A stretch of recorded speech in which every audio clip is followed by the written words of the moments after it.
রাজ্যে চলছে বইমেলা। আর বইমেলা মানে বাংলা সাহিত্য, সংস্কৃতি, বাংলা গান একেবারে উৎসব সমারোহ। কিন্তু সেই বইমেলায় দেখা গেল এক অপসংস্কৃতি।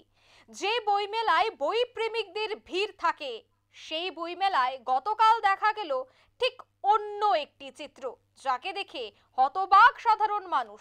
42তম আগরতলা বইমেলা একেবারে সংস্কৃতি মঞ্চ, অপসংস্কৃতির জোয়ার গতকাল রাতে আগরতলা বইমেলায় পরিলক্ষিত হয়েছে।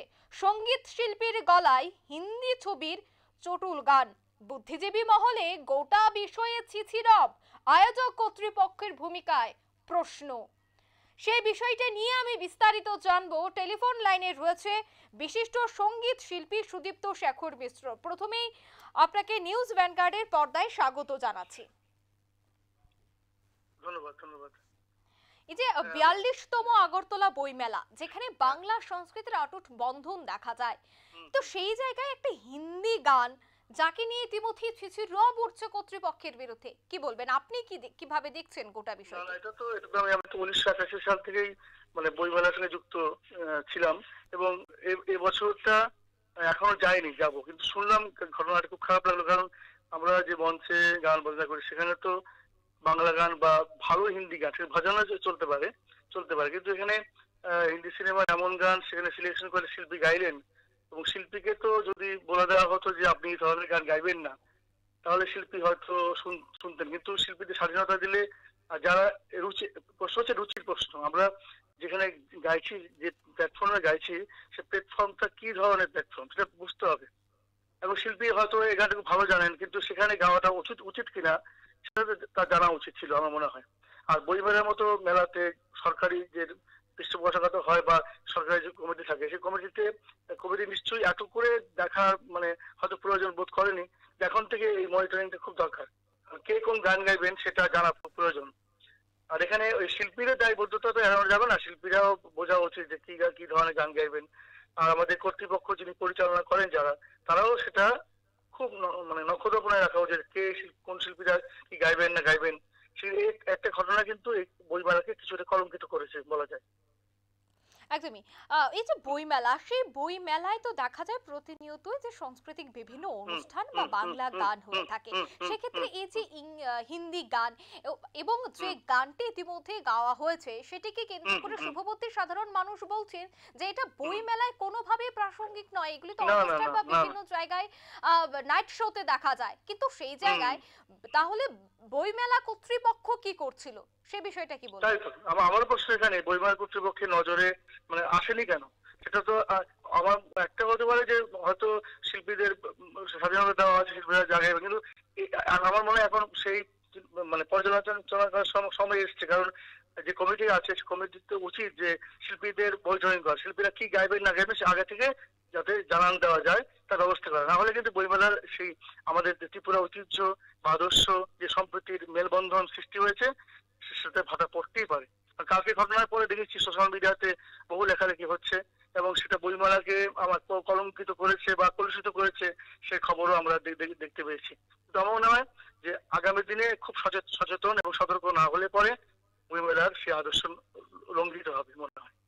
একদমই। ধন্যবাদ সুদীপ্ত বাবু। ধন্যবাদ। আমরা কথা বলছিলাম বিশিষ্ট সঙ্গীত শিল্পী সুদীপ্ত শেখর মিশ্রের সাথে। তিনি বলছিলেন যে বইমেলার যে একটা ঐতিহ্য রয়েছে, একটা আদর্শ রয়েছে, সেই আদর্শটা বজায় থাকলো না। গতকালের এই প্রোগ্রাম কিভাবে মেলা কর্তৃপক্ষর গোচরে গোটা বিষয়টি এলো না, বা আসলেও তারা কিভাবে এই গানটির জন্য পারমিশন দিল, সেটা নিয়েই রীতিমতো প্রশ্ন। এবং যারা বই প্রেমিক রয়েছেন বা সাহিত্যের সাথে যুক্ত রয়েছেন, তাদের মধ্যেও এই মুহূর্তে একটা ছিছির রব উঠতে শুরু করেছে। বুদ্ধিজীবী মহল মনে করছেন কিভাবে একটি বই মেলায় এই ধরনের হিন্দি গান গাইতে পারেন গায়করা। তবে কোথায় ছিলেন কর্তৃপক্ষ? শীত ঘুমে আচ্ছন্ন ছিলেন? সেটাই কিন্তু এখন বড়সড় প্রশ্ন। আমরা সরাসরি আবারও যোগাযোগ করার চেষ্টা করছি প্রাক্তন অধ্যাপক সাহিত্যিক লেখক নারায়ণ ভট্টাচার্যের সাথে। নারায়ণ বাবু, প্রথমে আপনাকে নিউজ ভ্যানগার্ডের পর্দায় স্বাগত জানাচ্ছি। ধন্যবাদ। বলুন। আগরতলা বইমেলা সেই বইমেলার সাংস্কৃতিক মঞ্চে গতকাল এক প্রকার অপসংস্কৃতি দেখা গেছে। চটুল হিন্দি গানের একেবারে জলসার আয়োজনের প্রয়াস। কি বলবেন আপনি, কিভাবে দেখছেন গোটা বিষয়টি? এইমাত্র তো বিষয়টা শুনলাম। হুম, বিভিন্ন আমি দুটো পত্রিকা আজকে সকালে পড়েছি, কোথাও এই কথাটা নেই।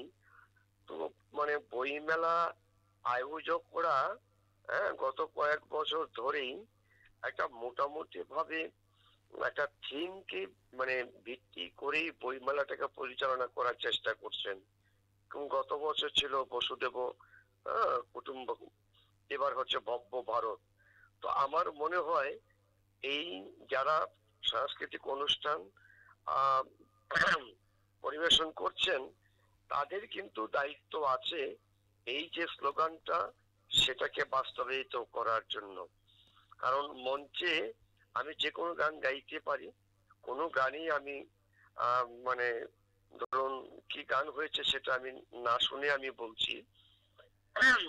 বিভিন্ন মঞ্চে বিভিন্ন ধরনের গান গাওয়ার রীতি আছে, সেটা আমরা মেনে নিই। কিন্তু বইমেলা মঞ্চে এমন গানই করতে হবে যেটা অন্তত পক্ষে সাহিত্য সংস্কৃতির সঙ্গে মিল আছে, যাতে ওখানে যারা আসছেন বই প্রেমী মানুষ তাদের মনটাও যাতে ওই বই পড়ার উপযোগী বা ওই সাংস্কৃতিক পরিবেশের সঙ্গে সঙ্গতিপূর্ণ ওই রকম সাংস্কৃতিক অনুষ্ঠানই হওয়া উচিত।